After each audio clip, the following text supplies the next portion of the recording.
All right, today we are going to peel back every single layer, go beyond every story you've ever been told about who you are to find what's really there.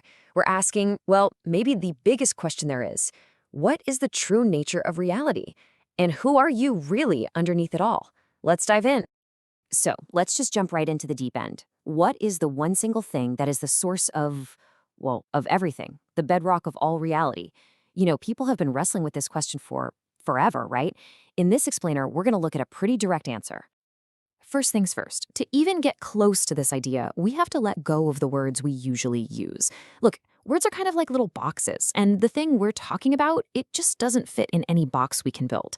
So let's check out some of the common labels and see what they're actually pointing towards. Let's start with a big one, God. So first, you got to throw out that image of a guy with a beard on a cloud, right? Forget a person, a king, a judge. Instead, think of God as just the fundamental state of being, the pure, silent verb to be before anything ever happened. It's the stillness that everything comes from. Then you've got the void. The name itself is a little misleading because it sounds like nothing, right? A big empty space. But that's not it at all. It's the exact opposite. It's not an absence of things. It's the fullness that holds the potential for all things. It's a silence that's pregnant with possibility. So you start to see a pattern here, right? It doesn't matter if you call it source, the absolute, the one. They're all just fingers pointing at the same moon. Whether you think of it as this infinite isness or the 0 point holding all potential, the bottom line is this. We're talking about a reality that is total, absolute. There is nothing outside of it, because for there to be an outside, it would have to create that too. Okay, so that's all very big picture cosmic stuff, but so what? What does any of that have to do with you right now in your life? What is your actual personal connection to this, well, to this everything? This is where it gets really interesting. And this leads to a question that's just so human, isn't it? This massive, infinite thing. Does it care about me? Does it love you? Okay, so the answer here, it kind of flips everything on its head. This ultimate reality doesn't feel love for you as if you're separate from it. It is love. The very awareness looking out of your eyes right now, the feeling of being alive, that is the love, experiencing itself. There's no gap to cross. It's already what you are. So what about the flip side? All our mistakes, the things we're not so proud of. Is there some cosmic scoreboard tracking all our screw-ups? Well, think about it. For judgment to even exist, you need two things, a good and a bad, a right and a wrong. But from that 0 point we talked about, there is no such thing.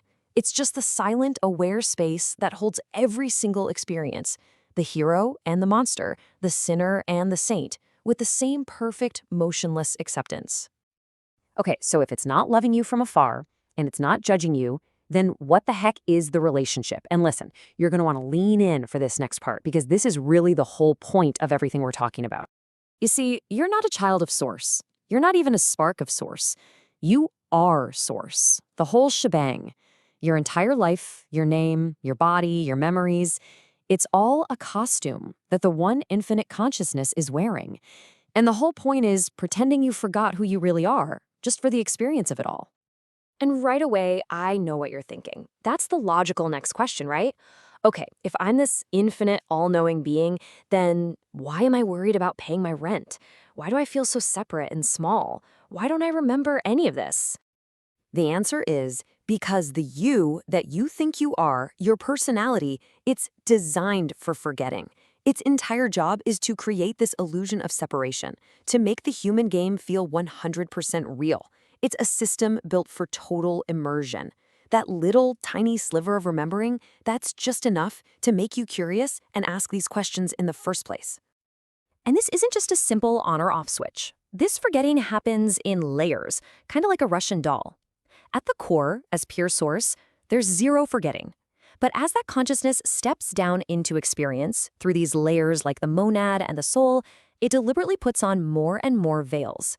By the time you get to the human personality, well, the amnesia is basically the whole point.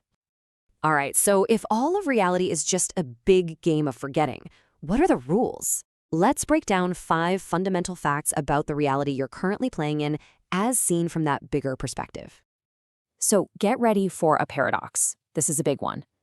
From its own perspective, source is just stillness, perfect, motionless, complete. But from inside the dream, from our point of view, it's chaos. It's infinite creation exploding everywhere all the time. And here's the kicker. Both are true, right now. And the craziest part? This whole incredibly complex universe, with all its galaxies and drama and beauty, is based on one single rule. And the rule is this: pretend you are not me, and see what happens. That's literally it. Every joy, every heartbreak, all of it, it's all part of the game of pretend. Okay, and if that wasn't enough to bend your brain, try this on Versailles. Source doesn't experience time like we do, in a straight line. For Source, everything is happening at once. So think about your worst childhood memory and your greatest future triumph, and every war, and every act of kindness. It's all happening in one single eternal moment, right now. I know. This is all very heady, very abstract stuff. But what if I told you that you could actually feel this directly for yourself right now? Let's take a quick break from the theory and do a super simple practical exercise. It only takes about 15 seconds. Okay, if you can, try this with me. First, just stop whatever you're doing. Now, bring your attention to the feeling of awareness itself, that silent watcher that's just behind your eyes. Now, silently in your mind, ask this one question. Who is aware of this question? And this part is absolutely key. Don't try to answer it. Just let the question go. Let it fall into that silent, aware space. So, in that quiet moment, after the words of the question just dissolve, what's there? That pure, empty, but totally alive awareness, that is it. That's the feeling of source consciousness. It's not something you have to go out and find. It's what's left when you stop looking. It's source looking at itself through your eyes. And the final little aha moment that drops in isn't, oh, I finally found it. It's something much simpler, much more profound. It's the quiet realization, I was never not this.